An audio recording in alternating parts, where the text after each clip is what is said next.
Welcome to the intersection of technology, cybersecurity, and society. Welcome to ITSP Magazine.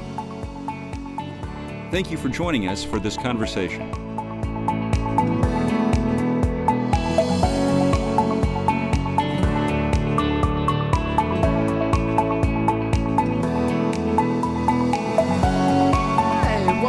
This is Their Story on ITSP Magazine. I'm Alissa Knight, your host. I want to introduce Kunal Anand. He's the Chief Technology Officer for a company I'm sure all of you have heard of and know of, is Imperva. And so, Kunal, I'd love for you to introduce yourself to our audience, for those of in the audience who don't know who you are and have been living under a rock for the past years. But would love for you to tell the audience about yourself, and let's dig into nerding out on API security and why traditional security controls just don't work. Oh, I'm so ready for this conversation, and thank you for an awesome introduction. Hi, everybody. My name is Kunal Anand. I am Imperva's Chief Technology Officer. I love all things security. We're going to talk about things like API security. I also am a fan of things like cryptocurrency and other fun, interesting things going on in the world. I like to read a lot. And, I don't know how far we can go, but anyways, Alissa, it's such an honor to be talking to you today about API. Thank you, Kunal. Yeah, I'm excited. I'm glad we finally met.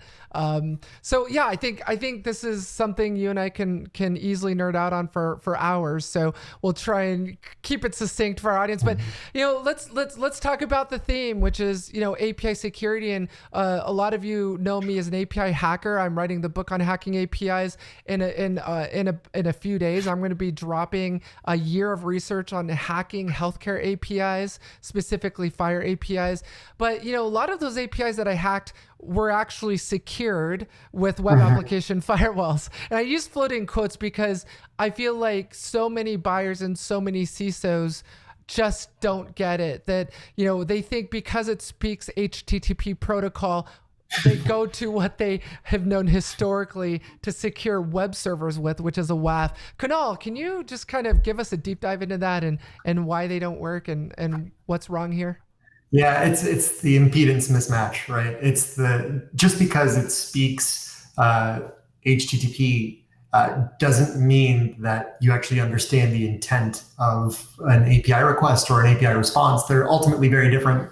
Conceptually, if you just sort of take a step back, we came from a paradigm where the web was pretty much a browser effectively fetching a resource from a server, which was typically an HTML formatted document. Application. Exactly. And that would effectively render in the browser. And over the years, of course, assets became a thing. So you had images, cascading style sheets, JavaScripts, and a lot more dynamic content that would come down. But of course, we did see a transition of not just humans and browsers accessing content, but APIs. And so APIs have been with us as an industry for decades and decades. I think the biggest change has been a lot of sort of more conventionally APIs were really, I think, prototypically around like old school software, like SDKs kind of wrapped in old school SDKs. But in the emergence of the web, we saw a lot of these APIs become publicly facing, right? So you could now access APIs over the public web. And you see a lot of that activity today where you have front ends that don't necessarily make a trip back to the server, and you see that old school like refreshing model. Now you have these sort of single page applications that call an API to maybe go and fetch content or go to perform an action. Or you have things like, for those that are using Slack or the software that we're using right now to record this conversation between us, we're syncing our audio and video through an API. Yeah. The fundamental difference is these are protocols on top of HTTP, and these are protocols that are effectively built and scoped to the application by the developers who are building the server side and have an understanding of how the client side is going to interact with it. And they're so unique to every organization. And you have to deal with things like different file formats or different formats in general. So that could be things like serialization and deserialization around like JSON or XML or gRPC as an example. You have authentication, authorization. You also have data and sensitive data analysis that you need to do, right? So it's just a big new world. And I think a lot of people think that you can take something that worked over here and make it apply and fit for APIs. And you're absolutely right. I think there's like a big gap today. Yeah, I appreciate your description of APIs and how they work. And I've always used the electrical outlet analogy, right? So it's like the electrical outlet in your house is like an API, and it doesn't care what you plug up to it, whether it's your iPhone to charge it or your hair dryer. What you connect to the API on the client side, it could be a mobile app, it could be a web browser, it doesn't matter, right? So it's that Rosetta Stone, between applications and devices and. Oh, I love that. I love that. That's such an eloquent way to frame it. I'm going to use that actually. Yeah, it's great. Yeah, it's great. You could have coal, coal produced power, or wind, windmills, whatever. The electrical provider also doesn't. I know a lot of people use the waiter analogy, but I in the restaurant, but I like the electrical outlet. But yeah, so and it's interesting for me because I've always been a big believer in the fact that security should be context aware, like context based, right? And that's why I think that if you recall the old snort days, why I feel like high five. Yeah. Like the old snort days of IDS signatures built around exploits. The exploits and the tools will always change, but I think the thing that matters the most in security is that the security control understands what the backend target IP address is, right? So I mean, if that's why we saw so many false positives with signature based stuff, because it didn't know that 192.168.0.1 was an Apache server versus an IIS server, so it alerted on Apache vulnerabilities, or IIS vulnerabilities, when in fact it was running a different web server daemon, and that context of understanding what the attack surface is so important. And so why, for me, at least my opinion as a hacker, as an adversary, in that regard, is that, hey, you don't know, right? This web application firewall doesn't really fully understand what is behind it or what I'm targeting. So it's going to really try and alert on everything. And it's not going to understand if I'm logged in as me and I'm requesting Kunal's medical records, patient records. That web application firewall is just going to be looking for bad stuff in the payload and bad things like SQL injection. It's not going to be looking for things like, should Alissa be requesting Kunal's records? Exactly. You're absolutely right. So I think where a lot of people get wrong first is, and this is just from our experience of just connecting with enterprises, I think before you even get to things like protection, a lot of it is just discovery. A lot of it is just awareness. Agreed. A lot of people don't even know. Observability, discoveries, shadow APIs.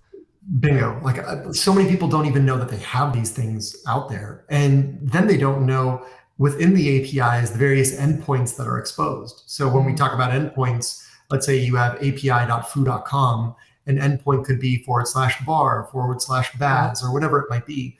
A lot of organizations don't know what the endpoints are. And also, we live in an era now in 2021 where people have things like API specifications, like Swagger schemas and Swagger specs. But APIs existed and have existed for a really long time. Yeah. So what do you do to get awareness for APIs that have been in production for 10, 15 years? Where there were no schemas, where there were no specifications, right? Are you really going to have to go and either get a developer or go and kind of read the source code to figure out what's going on? No, I mean, it's becoming an intractable issue for lots and lots of organizations. So first, like kind of getting your arms around the problem. You can't diagnose something if you don't know where all that stuff is, right?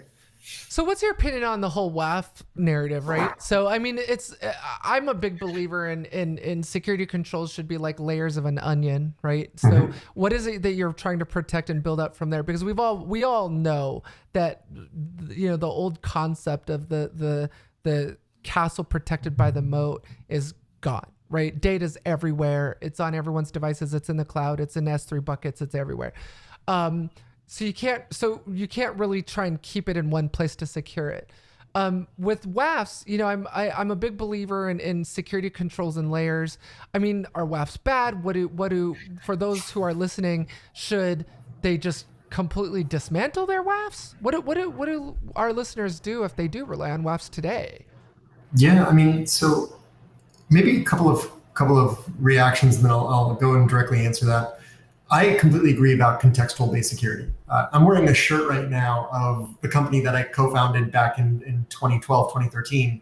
The company that I co-founded was called Previty, and we were focused on basically putting a RASP control inside of an application because or security inside of the app, because to see and stop things like supply chain attacks, the best way to do it is from within the application, right? You're guessing when you're at the network. Not at the edge, but like on the actual endpoint where the application is running, and understand the context of what that application is doing. Exactly. And so this very similar thing has to happen with things like APIs. Like, it's one thing, if you go back to Imperva from 20 years ago, we're a 20-year-old company. 20 years ago, the company was basically coming to market with a web application firewall. Yeah, you guys were the WAF company. And very naive, right? In terms of, okay, well, we're just going to basically play whack-a-mole to any traffic that's coming in. But to the point that you said, there's a lot of nuance around APIs. Yeah. So 3 years ago, we made a really big investment, and that's right when I came to the company around APIs. So the first move that we did was we became schema aware for the first time ever. So we basically allowed organizations to upload a schema to us of their existing APIs, so we could figure out exactly, all right, this is the data that should be going over. And then we gave people an option of, do they want to basically clamp on anything that goes outside of those boundaries? So kind of like a positive security model that we started with. But then as time went on, we found those same issues that you found, and your research is incredible, by the way. Thank you. And it's so spot on, because things like authentication, authorization, security misconfigurations, the OWASP API top 10, right? It's different from the OWASP top 10. And it's different for a reason, right? Because the attacks are ultimately different. Things like broken object level authentication, function level authentication authorization issues, right? You have those problems. And so you fast forward to what we did earlier this year. We acquired a company called Cloud Vector. And the reason for it was, we have an understanding of where the security world is going from an API perspective, but you have to breathe, eat, and sleep API security to do it right. You can't just say as a WAF company, we're going to be the best at API security now. No, there's many, many years of research that goes into that, and lots of expertise. You know this already, right? As an individual who hacks and sort of plays around the edges of APIs, you understand that there's a lot of nuance in that space. Yeah. So we ended up... Yeah, and that's what's interesting. I'm so glad you brought that up. The idiosyncratic nuances between different types of APIs. It's not like rinse and reuse. Every API is different. It's not one size fits all. Like, you need to understand, what is that API doing? Yep. What is the company? Is it a bank? Is it a pharmaceuticals company? What is that? It's not like you go to Best Buy and buy an API off the shelf. Yeah, totally. It's different. Every implementation is different. So I met Cloud Vector, and my jaw hit the floor when I saw their product. And I'll tell you why. The way they built the product was not something that was a WAF. They actually didn't build a WAF. Their approach was really unique in that they plug directly into things like service meshes, where APIs are effectively running. And so in less than 5 minutes, the thing came up and running. It basically installed into my Kubernetes deployment. And it was on in a blueprinting mode, where it was effectively understanding traffic. It was effectively like aware of information going between nodes. And so like a magnifying glass, a digital magnifying glass into that Kubernetes, that Kate's.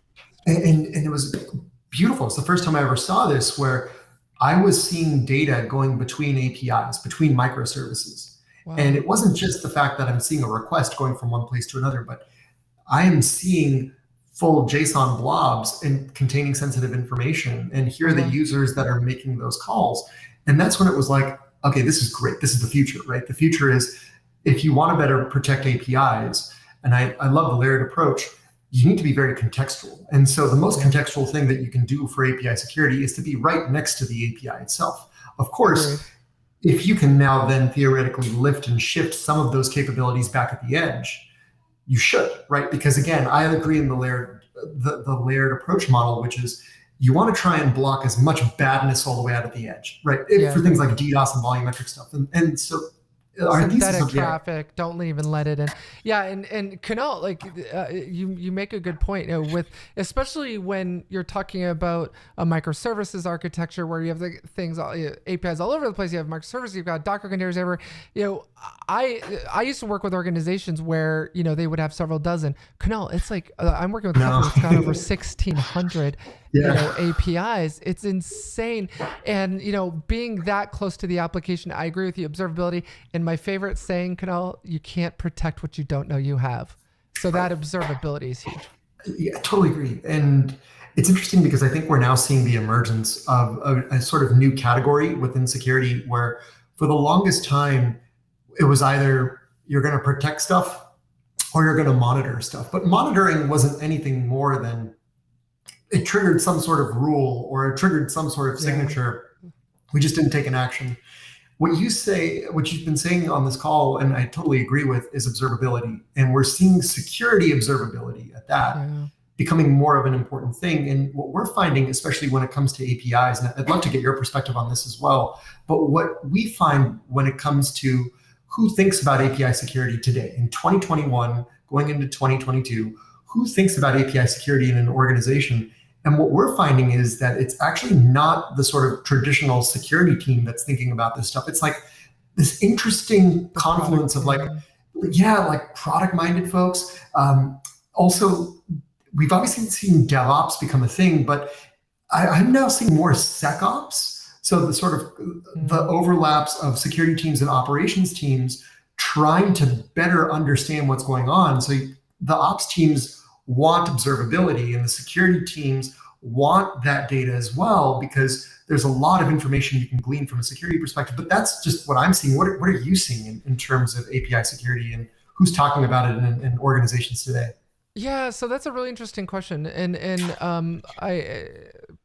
a lot of my followers know what my opinion is about the analyst industry, so I won't go too much into that rabbit hole. But, I actually really interesting. I just got introduced to, Gartner approached me and they're like, hey, Alissa, we want you to come present on the state of the API security market to all of our analysts. I was like, what? Wait a minute. This is ironic. You guys are Gartner. You should be presenting to me on the state of the API security market. But it was a huge honor. And, I presented to all of their analysts on it. It was great. But here's the thing, Kunal, like the API security market, in my opinion, is very nascent. Everyone is still trying to figure it out.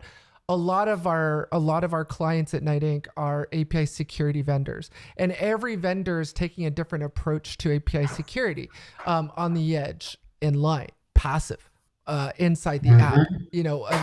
There's so many different approaches, and for me, I don't feel like there's any wrong approach. I think there's just a different approach, and certain approaches give you more visibility than others. Certain approaches have trade-offs, and you've got tracing, you've got all these different things. You've got RASP, you've got all these things. And then now complicating matters is you've got the WAF vendors like, oh man, the window on the industry is closing. We need to get in on this API security budget. And then you have API gateways that are getting on this. So like, we need to add security features, and we're gonna get in on this API security budget.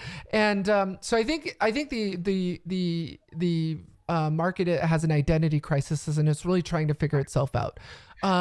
What I've been saying and what I feel about this is, I think from my opinion, I think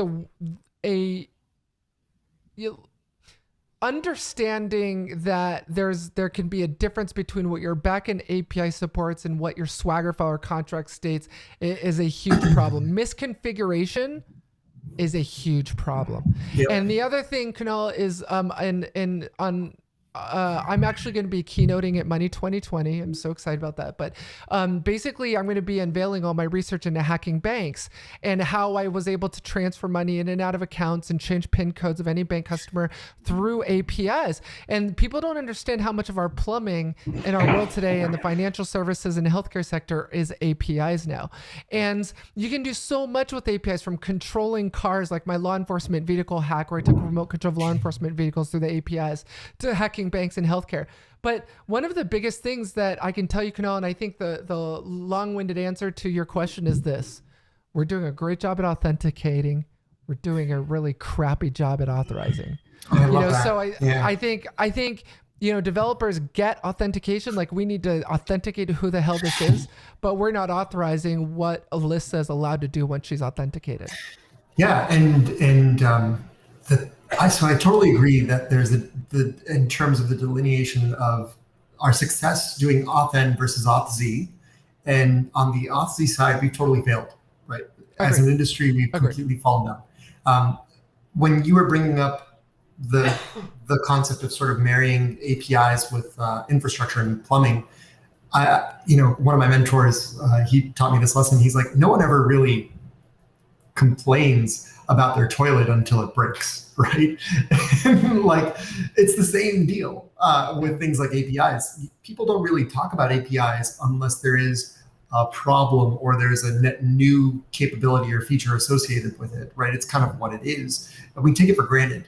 And I think the problem right now is when you really think about, and this is just a really crude model, but like, why do networks exist? To bring people to applications and APIs. Why do applications and APIs exist? To bring people to data.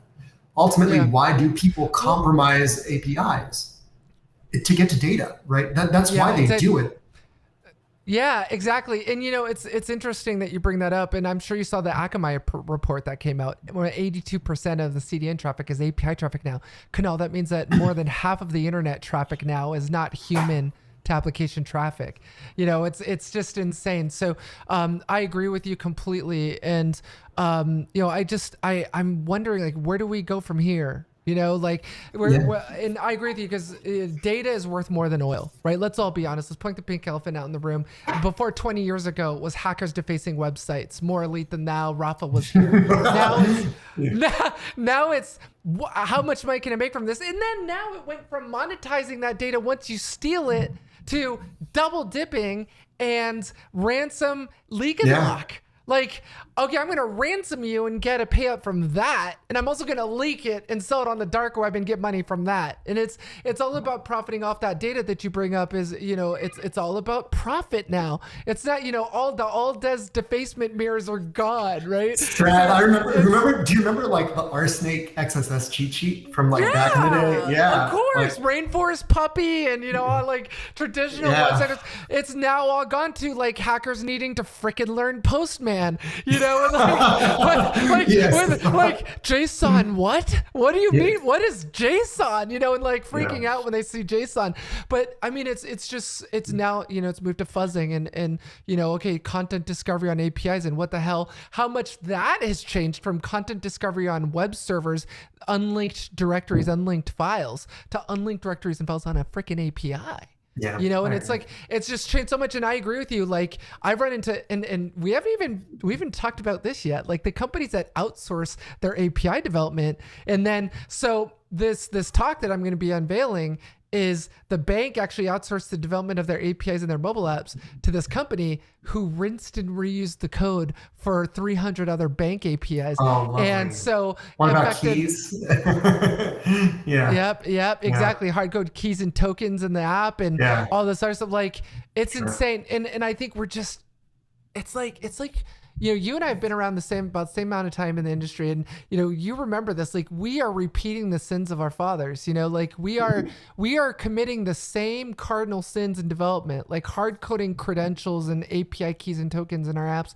And it's like we've gone back 20 years. We're seeing the same vulnerabilities that we saw 20 years ago now in APIs. It's like it's all started all over again, and we're figuring out security with APIs, and we're taking the bruises from it. It's API breach after API breach. We've got T-Mobile. We've got all these others that have happened, and it's just we're not learning from history. and it's repeating itself. And companies aren't running just one of these things; they're running thousands of these things, and they're everywhere. I mean, now the ONC with the 21st Century Cures Act signed by President Obama, the ONC and CMS have now made it a federal reg, a federal for healthcare providers and healthcare payers to use APIs, FHIR APIs, to make patient data available. It's and look a at new world, man. And look at financial services, right? Where you've got elements like open banking, PSD2, and financial so this aggregators, is the world, right? Data portability has become a really important issue on the heels of things like data privacy, right? So consumer rights are important, and the idea of being able to quickly get your access to your data, being able to move it from one vendor to another, I get it, right? So as someone who loves decentralized things, it makes a lot of sense for me. But at the same time, so like subtle insert blockchain. But I'll also add, this environment, yes, we're repeating the same issues like what we did maybe more than a decade, 15 years ago. But the part that's different and really unique is that APIs can talk to each other versus before it was a pretty monolithic, pretty north-south flow. And what we mean by north-south, right, is someone from the outside of the data center coming in through an HTTP request, landing in a web server, the website talks to a database, and you're out. Pretty simple. Yeah. The complexity now is that you've got all sorts of APIs that are deployed. So the use case that you mentioned, a business that has 1,600 APIs. I met with a financial services company that has more than 10,000 APIs in production. Okay, 10,000 APIs in production today. They've got just as many in terms of applications, but let's table that for a second. 10,000 APIs. And when I asked them, how do your APIs, how are they all sort of set up? They're like, we don't know, but we do know that like they're talking to each other. There was an amazing blog post that came out, I think it was a couple of years ago, about Uber. And they had built up a ton of APIs over the years, but they had no visibility. They didn't know of all these APIs, and some were developed in Node and Go and other different services, how and what they were doing. It was more like a developer thought of an idea and they built something. Another developer thought about using what the previous developer built in their service, and they were like, it doesn't really do what I want. I'm going to, instead of forking and changing the code and kind of doing a pull request, they were like, no, I'll just make a new API service, which is that solves my problem. So that ended up because there was no documentation. Yeah, I actually right. Yeah, I have an acquaintance that came from the Uber security team and explained kind of where the bodies are buried over there and how bad it is, and no documentation or anything. Nobody knows where anything is anymore. Like if you needed to find a specific API for something, or like no one knew like what this was or what that was. It's a mess. And when they call each other, you just said it's a tangled mess, right? Yeah. And you're absolutely right. So like you can't just remove one API because you don't know where it's all going to fail. So in source code terms, we're used to this thing like software composition analysis, right? Which is the idea of let's understand how source code is going to behave, or how applications are going to behave, what it's going to talk to, what it's going to do. We need to do the same with APIs, right? We need to hopefully get to things like API composition analysis as an industry, which is recognizing the fact that these are not your typical monolithic north-south applications. They're performing a task, they're performing a behavior. And if you think this is bad today, just wait till you get to serverless functions, right? Because that takes it to a whole new level. Whole other conversation. Yeah. No, that's a good point. And it's funny. I've always kind of sat on the adversarial side and blending that with content now. But on the defender side, what is if you could kind of summarize for the audience, where do they go from here? What is this solution? I won't dare say the silver bullet. But it's definitely observability. I agree with you. Like, what are some of the other aspects that people should be thinking about? And I think I'm gonna dare to say that you agree with me that security shouldn't be a feature of a product. It should be purpose built from the ground up as an API security threat solution, threat management solution. Agree. So what's your advice? What's to the CISO out there who's trying to figure this all out? So that's very, very tactical advice. Try not to think about it in terms of a stack. Try not to think about it as a layering of like, I have this at the edge, this here, that there. That's the outcome of your program. Go back to the program and think about it from the perspective of you have people designing APIs, you have people building APIs, you then have these APIs that are deployed to a production environment. And maybe along the way, you've got some sort of testing and vulnerability management around those APIs. So it's a full life cycle, right? The software development life cycle. Approach it from that perspective. So the suggestion I would have for people is go all the way back and start to reinforce good API design principles from the very get-go. Like if you're building a new API today, if you are not building an API with a schema, or if you're building an API today without a schema in place, what are you doing? You know what I mean? Like make sure that you have like really good sound principles in place. Ready, aim, fire, not ready, fire, aim. Yeah, and look, and Alissa, you remember as an industry, we would talk about things like threat modeling, right? Yeah. Yeah. And that never really took, right? It never really took. And it never attack really caught tree on. diagrams. Yeah. Because it was too much. I think what we're basically saying is start by building up something like a schema. Before you even write your API, design the contracts for your APIs. That's the first really good start. And then base it on those drawings, base it on those concepts. And yeah, I agree. I think we as humans tend to want to quickly dive into the bash shell or quickly dive into the IDE to begin writing code versus designing out what it's supposed to be. And Kunal, like we could have a whole show on security architecture. We haven't even talked about security architecture. And I think architecting that out and drawing it out and actually being architects and blueprinting stuff out will help us figure out where do we put those security controls. And I'm sure that was the next part of your narrative.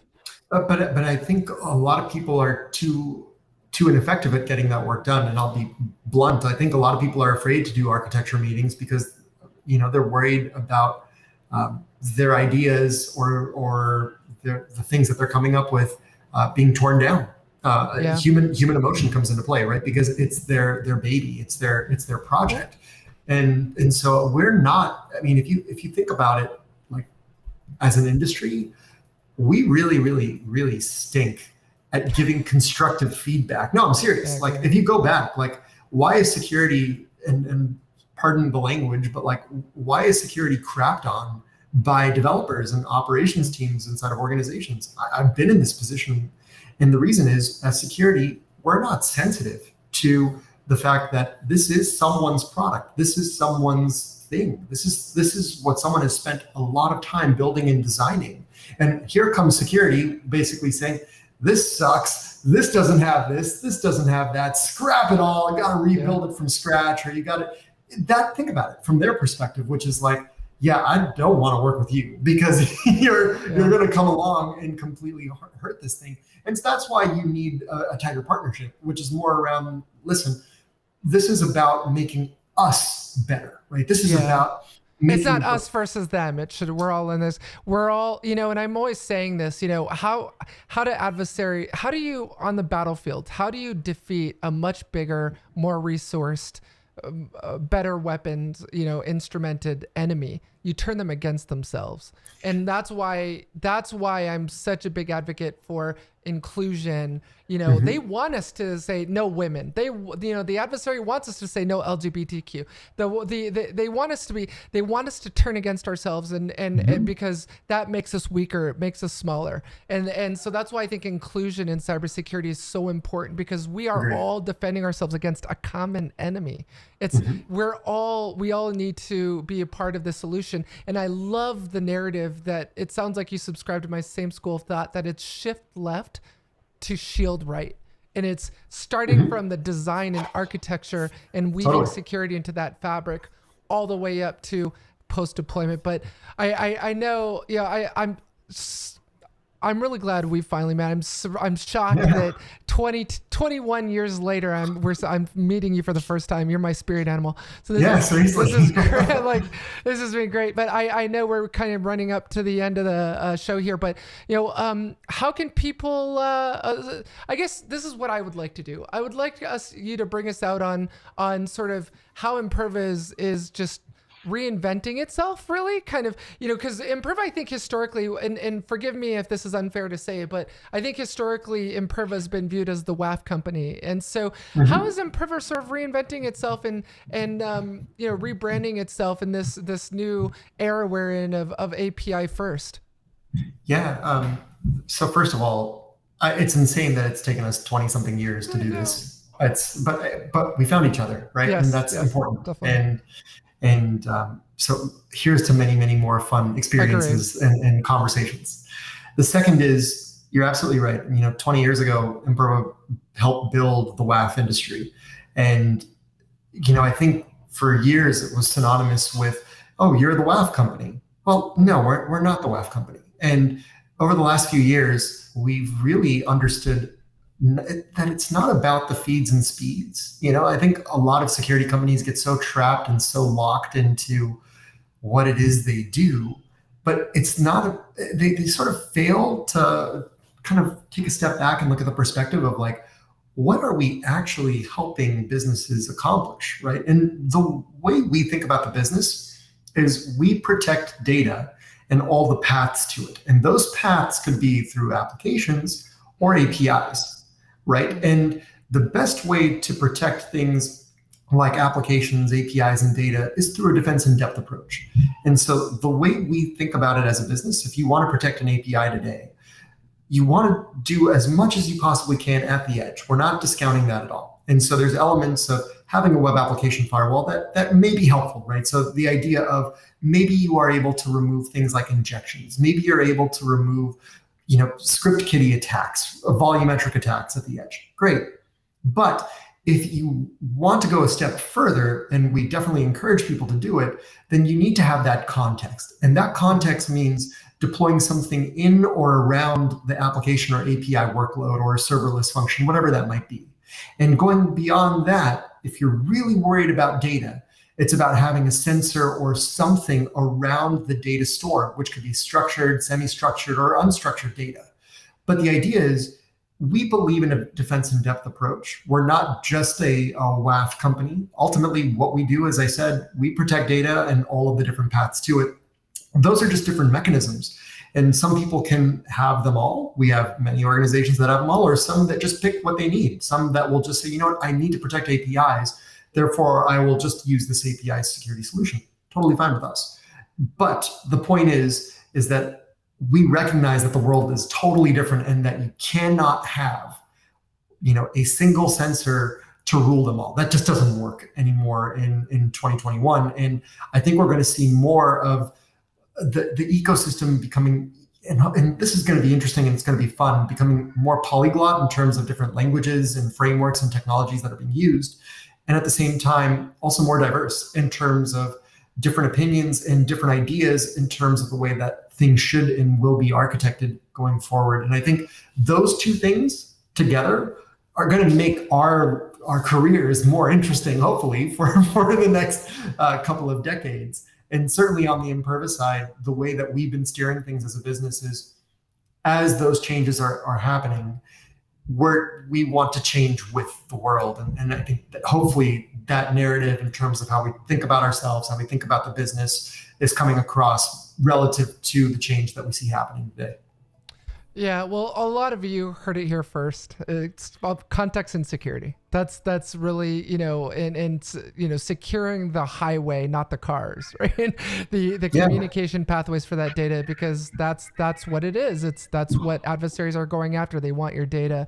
And, security shouldn't be a feature. It should be the product itself. And so I'm glad Kunal and I are both in agreements on that. Well, this has been time well spent with you, Kunal. I definitely agree. I think we need to spend more time together, and this needs to be a first of many. And I'm really excited to see the new direction that Imperva is on, and and how it's going through this metamorphosis, if you will, into this new direction. So I'm excited, and we'll watch you guys closely.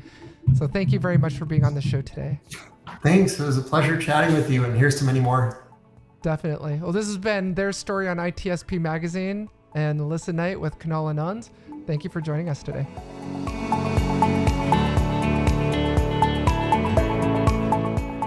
If you enjoyed this podcast, share ITSP Magazine with your friends, family, and colleagues. Thank you for listening.